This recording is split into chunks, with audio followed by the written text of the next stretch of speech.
Breaking news చూస్తున్నాం. ఉగ్రవాదుల arrest తర్వాత రాయచోటిలో పోలీసులు హై అలర్ట్ గా ఉన్నారని చెప్పాలి.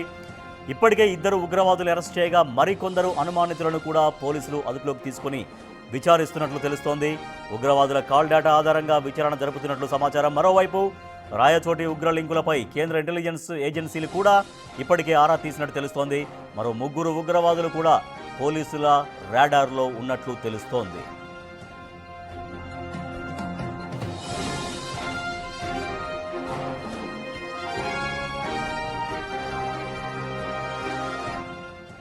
రాయచోటిలో వెలుగు చూస్తున్నటువంటి ఉగ్ర లింకులపైన తీవ్రంగా ఒక ఆందోళన వ్యక్తమవుతుంది. ఎట్ ద సేమ్ టైం పోలీసులు అలర్ట్ అయ్యారని చెప్పాలి. ఇంకా ఎవరైతే అరెస్టు కాబడ్డారో వాళ్లకు ఎవరెవరితో లింక్స్ ఉన్నాయి, వాళ్ళకి ఎవరెవరు సహకరించారు, వాళ్ళు ఇప్పటిదాకా ఎటువంటి కార్యక్రమాలు చేశారు, ఎటువంటి కార్యకలాపాలు సాగించారు, ఎవరెవరితో మాట్లాడారనే దానిపైన పోలీసులు ఇంకా పూర్తిగా కూపీలాగుతున్నారు.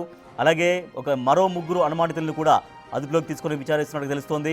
సో అరెస్ట్ అయినటువంటి ఉగ్రవాదులే కాకుండా మరో ముగ్గురు ఉగ్రవాదులు కూడా అక్కడే ఉన్నట్టుగా పోలీసులకు సమాచారం ఉంది. దీంతో వారిని తర్వాత ఇంకా ఎవరైతే అనుమానితులు ఉంటారో వాళ్ళందరినీ కూడా పోలీసులు అదుపులోకి తీసుకొని విచారిస్తున్నట్టుగా తెలుస్తుంది. అట్ ద సేమ్ టైం కేంద్ర ఇంటెలిజెన్స్ వర్గాలు కూడా దీనిపైన పూర్తిగా నిఘా పెట్టినట్టుగా, సో వాళ్ళు కూడా పూర్తిగా దీనిపైన సమాచారం ఇంకా ఎవరెవరు ఉగ్రవాదులు ఉన్నారు, ఈ ఉగ్రవాదులందరూ కూడా ఎప్పటి నుంచి అంటే జనజీవనంలో కలిసిపోతూ సామాన్య ప్రజల్లాగా ఉంటూ వాళ్ళు ఏమేం చేశారు, ఎటువంటి కార్యక్రమాలు వాళ్ళు రూపొందించుకున్నారు, ఎక్కడెక్కడ విధ్వంసం చేయాలని ప్లాన్ చేసుకున్నారు, దానికోసం వాళ్ళు ఉపయోగించినటువంటి టెక్నాలజీ ఏంటి, వాళ్ళ దగ్గర బాంబులు అవన్నీ లభించాయి, ఆ బాంబులు ఎట్లా తయారు చేశారు, ఎవరు తయారు చేశారు, సో వీళ్ళ వెనకాల ఉన్నది ఎవరు, ఎవరెవరికి కాంటాక్ట్ చేశారు, వీళ్ళు ఇంకెక్కడెక్కడ ప్లాన్స్ చేశారనే దానిపైన పూర్తిగా చాలా పటిష్టంగా నిఘా పెట్టి సమాచారాన్ని కూడా సేకరిస్తూ ఉన్నారు.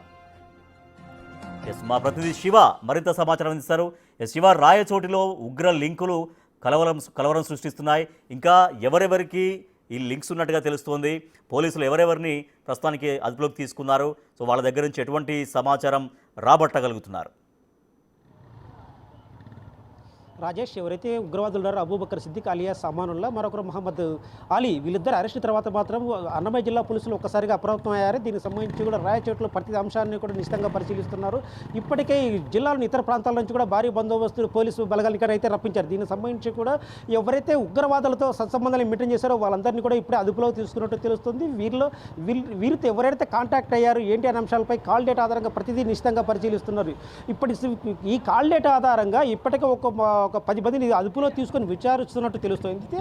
వీరితో పాటు వాళ్ళ మహిళలను కూడా ఎవరైతే భార్యలు ఉన్నారో వాళ్ళకు అదుపులో తీసుకున్నారు. వాళ్ళ కాల్ డేటా ఆధారంగా వాళ్ళ బంధువులు ఎవరు, వీళ్ళకు వివాహం కుదిర్చిన వాళ్ళు ఎవరు, సో వీళ్ళు ఉగ్రవాది అయినప్పటికీ కూడా స్థానికంగా వీరికి షెల్టర్ ఇచ్చిన వాళ్ళు ఎవరు అనే అంశంపై ఇప్పుడే లోతుగా విచారణ కొనసాగుతోంది. ఈ 10 మంది విచారణలో కూడా కొన్ని సంచలన విషయాలు వీళ్ళలోకి వచ్చినట్టు తెలుస్తోంది. ఇక్కడ స్థానికంగా వీళ్ళు వివాహం చేసుకోవడానికి ఒక ముగ్గురు సహకరించారు. పూర్తిగా వాళ్ళు స్థానిక వ్యక్తులే కావడం, రాయచోటు చెందిన వ్యక్తులని సమాచారం అవుతోంది. ఈ 25 ఏళ్లుగా వీళ్ళకి నివాసం ఉండడానికి కూడా వాళ్ళందరూ పూర్తిగా సహకరించారు. వాళ్ళకి అన్నిటికీ ఇక్కడ వీళ్ళు స్థానికంగా కేవలం ఒక నివాసాన్ని ఏర్పాటు చేసుకుని చిరు వ్యాపారాలు చేసుకుంటూ కూడా బయట ప్రాంతాలకు వెళ్ళి వచ్చేవారు. గల్ఫ్ దేశాలు కూడా రెగ్యులర్గా వెళ్ళి వస్తున్నారని పోలీసులు ఇప్పటికే సమాచారం సేకరించారు. ఈ గల్ఫ్ దేశాలకు కూడా వీళ్ళ దగ్గర పోలీసులు అయితే ఇప్పటికీ పలు రకాల పాస్పోర్ట్లు, వివిధ పేర్లతో ఉన్నటువంటి పాస్పోర్ట్లు, తర్వాత పాన్ కార్డులు, ఆధార్ కార్డులు వీటన్నింటి సేకరించారు. సో ఈ ఆధార్ కార్డులు వీళ్ళకి ఎవరు సమకూర్చారు, పాన్ కార్డులు, నకిలీ పాన్ కార్డులు ఎలా వచ్చాయి అనే అంశంపై పూర్తి స్థాయిలో విచారణ చేపట్టారు. ఈ నేపథ్యంలో అదుపులో తీసుకున్న వాళ్ళందరినీ కూడా రహస్య ప్రాంతంలో ఉంచి ఇప్పటికి విచారిస్తున్నట్టు తెలుస్తుంది. సో ఈ నేపథ్యంలో రాయచోటులో మాత్రం ఒక్కసారిగా కలకలం సృష్టించింది. వీళ్ళందరూ కూడా ఉగ్ర కదలికల నేపథ్యంలో ఇప్పటికీ కేంద్ర ఇంటెలిజెన్స్ వర్గాలు కూడా రాయచోటుపై పూర్తిగా దృష్టి సారించాయి. ఇప్పటికే కేంద్ర నిఘా వర్గాలు కూడా జిల్లా ఎస్పీతో కూడా మాట్లాడినట్టు తెలుస్తుంది. ఇంకా ఎవరైనా ఉన్నారా, సో దీనిపై మాత్రం సమాచారం సేకరించిన నేపథ్యంలో పోలీసులు మరో ముగ్గురు ఉన్నట్టు ఇప్పటికే గుర్తించారు. ఎందుకంటే ఇద్దరు ఉగ్రవాదులు అరెస్ట్ తర్వాత మాత్రం ఆ ముగ్గురు ఇక్కడ రాయచోట్లో జాడ లేకుండా పోయారు. ఇప్పటికే ఇళ్లకు బీగాలు వేసుకొని కనిపించకుండా పోయినట్టు పోలీసు వర్గాలు అయితే వాటి సమాచారం సేకరించినట్టు తెలుస్తుంది. ఆ ముగ్గురు ఎవరు, వారికి వీరికి ఉన్న లింకులు ఏంటి, వారితో వీళ్ళు ఎప్పుడు ఎక్కడెక్కడ టచ్లో ఉంటున్నారు, ఇక్కడే కలిసేవారా లేదంటే బయట ప్రాంతాలకు వెళ్ళి కలిసేవారా అనే అంశంపై లోతుగా విచారణ ఇప్పటిదాకా అదుపులోకి తీసుకున్న వాళ్ళని కావచ్చు, ఇంకెవరైతే అనుమానితులుగా ఉన్నారో వాళ్ళ దగ్గర నుంచి ఏమైనా ఒక విధ్వంసానికి పాల్పడేటువంటి పేలుడు సామాగ్రి ఇదంతా కూడా తీసుకున్నారా, స్వాధీనం చేసుకున్నారా? అయితే ఇప్పుడు ఈ ఉగ్రవాద ఇళ్లలో లభించిన సామాగ్రి పేలుడు పదార్థాల ఆధారంగా కూడా వీళ్ళ ఒక 10 మంది అనుమానితులను మాత్రం అదుపులో తీసుకొని విచారిస్తున్నారు. ఈ అనుమానితులు వీరికి ఏమైనా పేలుడు సామాగ్రి సరఫరా చేశారా, వీళ్ళు బయట ప్రాంతాలు తిరిగి వెళ్ళి వస్తుంటారు కాబట్టి ఇంత భారీ పేలుడు సామాగ్రి వీళ్ళ సమకూర్చడానికి ఖచ్చితంగా ఎవరో ఒకరు సహకారం ఉండాలి.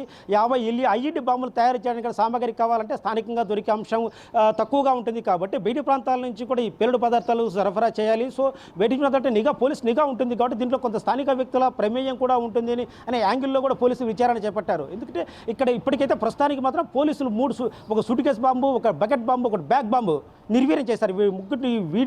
ఇవి నిర్వీర్యం చేసిన తర్వాత మాత్రం మరో ఈ బాంబు పరికరాల తయారీకి సంబంధించి కూడా మెటీరియల్ ఏదైతే ఉందో ఇది ఎక్కడి నుంచి సరఫరా చేశారు అనే అంశంపై లోతుగా విచారణ చేపట్టారు. ఇదైతే మాత్రం ప్రస్తుతానికి పోలీసులు రహస్య ప్రాంతాల్లో విచారించినట్టు తెలుస్తోంది. దీనికి సంబంధించి మాత్రం ఇప్పటివరకు పోలీసులు మాత్రం చాలా గట్టి నిఘా ఉంచారు. రాయచోటి ప్రాంతంలో మాత్రం గట్టి నిఘా ఉంచారు రాజేష్. దీనికి అయితే మాత్రం ఈ అదుపులో ఉన్న 10 మంది వ్యక్తుల కాల్ డేటా ఆధారంగా మాత్రం పూర్తి స్థాయిలో విచారణ చేపడుతున్నారు. రైట్ శివ, ఇంకా అంటే మీరు చెప్తున్నారు వాళ్ళు పదే వేరే దేశాలకు వెళ్ళి వచ్చేవాళ్ళుగా పోలీసులు తేల్చినట్టుగా చెప్తున్నారు. అంటే వేరే దేశం నుంచి వచ్చేటప్పుడు అయితే పేలుడు సామాగ్రి తీసుకురావడానికి పెద్ద అవకాశం ఉండదు, ఎందుకంటే చెకింగ్స్ అవన్నీ ఉంటాయి కాబట్టి. అంటే వాళ్ళు వెళ్ళే దేనికి, ఏమైనా అక్కడ వెళ్ళి ట్రైనింగ్ పొందడం కోసమా, లేకపోతే ఇంకా ఏ రకంగా ఇటు ఉగ్ర కార్యకలాపాలు అక్కడి నుంచి దిశానిర్దేశం వాళ్ళకి గైడెన్స్ తీసుకోవడం కోసమా, దేనికి వాళ్ళు విదేశాలకు వెళ్ళినట్టుగా ప్రాథమికంగా తెలుస్తోంది? అంటే వీళ్ళిద్దరు మాత్రం ఉమా ఉగ్రవాద సంస్థకు చెందిన వ్యక్తులు, ఏదంటే ఒక ఐసిస్ భావజాలం కలిగిన వ్యక్తులు. సో అక్కడ ఆ భావజాలం కలిగిన ఉగ్రవాద సంస్థలతో లింక్ ఉన్నటువంటి కీలక వ్యక్తులు అక్కడ సమాచారం సేకరించిన తర్వాత వాళ్ళతో మాట్లాడిన తర్వాత ఇక్కడ స్థానికంగా ఎవరైతే మనం వీళ్ళ స్లీపర్ సెల్స్ ఉంటారో వీళ్ళందరికీ ఇక్కడ శిక్షణ కార్యక్రమాల కోసం సంబంధించి కూడా వెళ్ళి వచ్చినట్టు తెలుస్తోంది. ఖచ్చితంగా ఇక్కడ 25 సంవత్సరాలుగా ఉన్న నేపథ్యంలో ఖచ్చితంగా వీళ్ళ సంబంధించి స్లీపర్ సెల్స్ కూడా ఏర్పాటు చేసుకొని ఉంటారని భావిస్తున్నారు. ఇన్ని సంవత్సరాలుగా ఉన్న వ్యక్తులు ఖచ్చితంగా ఇక్కడ రాయచెట్టుతో పాటు పలు ప్రాంతాల్లో వీళ్ళందరూ గుర్తించారు. ఎందుకంటే 2013లో జరిగిన బాంబ్ బ్లాస్ట్ కేసు సంబంధించి కూడా వీరి పాత్ర పూర్తిగా స్థాయిలో అధికారులు ధృవీకరించే పనిలో ఉన్నారు. ఇక్కడ రాయచోటు చెన్నైకి సులువైన మార్గం ఉంది కాబట్టి ఇక్కడ ఈ రాయచోటు టు బెంగళూరు, ఇట్లా రాయచోటు చెన్నై 2 ప్రాంతాలకు కూడా కనెక్టివిటీ దగ్గరగా ఉంటుంది. సో ఈ రాయచోటు కేంద్రాన్ని ఎంచుకొని ఇక్కడ స్లీపర్ సెల్ ఎక్కడైనా ఏర్పాటు చేసేట బెంగళూరు, చెన్నై లాంటి కేంద్రాలకు. ఎందుకంటే వీళ్ళు ఇప్పటికే దేశంలోని 3 ప్రధాన నగరాలకు సంబంధించి కూడా మ్యాప్లు కూడా సేకరించారు. అంటే మ్యాపుల ఆధారంగా ఎక్కడ బ్లాస్ట్ చేయాలనే అంశంపై కూడా పూర్తి స్థాయిలో వీళ్ళు నిమగ్నమైనట్టు తెలుస్తోంది. ఎందుకంటే వీరి దగ్గర దొరికిన సామాగ్రి అయితే మాత్రం దాదాపు 50 ఐఈడీ బాంబులు తయారు చేసే పరికరాలు వీటన్నిటి. సో ఈ నేపథ్యంలో తొందరలో వీలైనంత తొందరలో ఏదైనా ప్లాన్ చేశారా, ఎక్కడెక్కడ ప్లాన్ చేశారు, ఈ మ్యాప్ల ఆధారంగా ఆ నగరాలు ఏంటి అనే అంశం కూడా విచారణ చేపడుతుంది Rajesh. Right, thank you Shiva. రాయచోటిలో వెలుగులోకి వచ్చినటువంటి ఉగ్రవాదుల కదలికలు తీవ్ర కలకలాన్ని సృష్టిస్తున్నాయని చెప్పొచ్చు. ఉగ్రవాదులు ఇప్పటికే అరెస్ట్ చేశారు. తర్వాత ఇంకా కొంతమంది అనుమానితుల్ని కూడా అదుపులోకి తీసుకొని విచారిస్తున్నారు. సో వాళ్ళకు ఇంకెవరెవరితో లింక్స్ ఉన్నాయి, వాళ్ళు ఇప్పటిదాకా జనజీవనంలో అంటే సామాన్య జనంతో కలిసి వండుకుంటూ ఉగ్రవాద చర్యలు ఎట్లా చేశారు, వాళ్ళు ఎక్కడి నుంచి వాళ్ళ ట్రైనింగ్ తీసుకున్నారు, సో వాళ్ళు ఎక్కడెక్కడ విధ్వంసానికి పాల్పడాలని ఒక ప్రణాళిక వేసుకున్నారు, తర్వాత వీళ్ళతో ఎవరెవరికి లింక్స్ ఉన్నాయి అనే దానిపైన ఇంకా పోలీసులు గట్టిగా వాళ్ళ దగ్గర నుంచి సమాచారం సేకరించే ప్రయత్నం